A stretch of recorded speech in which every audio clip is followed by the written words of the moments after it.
Son visage se décomposa et elle se mit à pleurer. Comment peux-tu être si cruelle? Ce n'était qu'une erreur. Une erreur? 6 erreurs en une semaine, répondis-je avec sarcasme. Son père frappa la table avec assez de force. Tu vas l'épouser, point final. Sinon, je ferai en sorte que tu ne puisses jamais travailler dans cette ville. Vous me menacez? Demandai-je, la colère contenue. Je te propose un marché, corrigea-t-il d'un ton calculateur. Si tu acceptes d'épouser mon fils et d'élever l'enfant comme le tien, je te donnerai un poste de cadre dans mon entreprise. Tu auras plus d'argent que tu n'as jamais rêvé.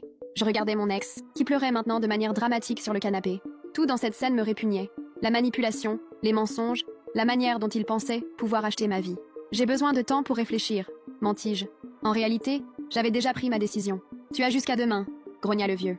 Si tu ne me donnes pas de réponse, les conséquences seront sévères. Je quittais ce manoir en me sentant comme si je venais de m'échapper d'une prison. Dans le taxi pour rentrer, mon esprit travaillait à toute vitesse. Je savais que je ne pouvais pas simplement refuser.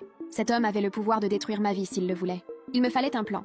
Le lendemain, je retournai à son bureau au centre-ville. C'était un bâtiment imposant de 30 étages, avec le nom de la famille gravé en lettres dorées à l'entrée. La secrétaire me conduisit directement à son bureau au dernier étage. « Eh bien ?» demanda-t-elle sans lever les yeux de ses documents. « J'accepte, dis-je, sentant les mots comme du verre dans ma gorge. Pour la première fois, il sourit. « Je savais que tu reviendrais à la raison. Le mariage sera dans 2 mois.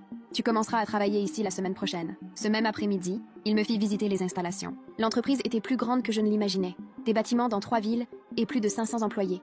En parcourant les étages, je remarquai quelque chose d'étrange. Les employés semblaient tendus, nerveux. Personne ne souriait. « Voici ton équipe », me dit-il en désignant un groupe de jeunes professionnels. « Ils s'occupent des ressources humaines. » Une des femmes attira immédiatement mon attention. Grande, cheveux noirs, relevés en un chignon élégant, et yeux sombres évaluant tout autour d'elle. Lorsque nos regards se croisèrent, je ressentis quelque chose que je n'avais pas ressenti depuis des années. Une véritable connexion. « Elle s'appelle Sophia », continua le vieux. « Elle est nouvelle, mais très efficace. » Sophia tendit la main pour me saluer.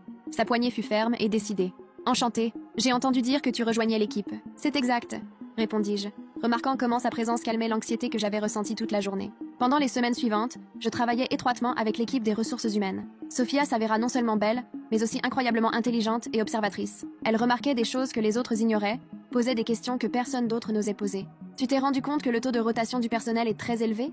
me dit-elle un après-midi en examinant des rapports. « En 6 mois, 30 personnes sont parties. Peut-être qu'elles n'aimaient pas le travail, suggérai-je, bien que je l'aie moi-même remarqué. Ou peut-être qu'il y avait autre chose, murmura-t-elle en regardant les chiffres avec les sourcils froncés. Ce soir-là, dans mon appartement, je ne pouvais pas cesser de penser à ses paroles. Quelque chose dans sa voix me fit croire qu'elle en savait plus. Je décidai d'enquêter par moi-même. Le lendemain, j'arrivai tôt au bureau et consultai les dossiers des employés ayant démissionné. Ce que je découvris me glaça le sang. Presque tous avaient remis leur démission le même jour qu'une confrontation avec le patron ou son fils. « As-tu trouvé quelque chose d'intéressant ?» La voix de Sophia me fit sursauter. Elle s'était approchée silencieusement de mon bureau. « Comment savais-tu que je cherchais ça ?»« Parce que moi aussi. Si vous ne voulez pas attendre la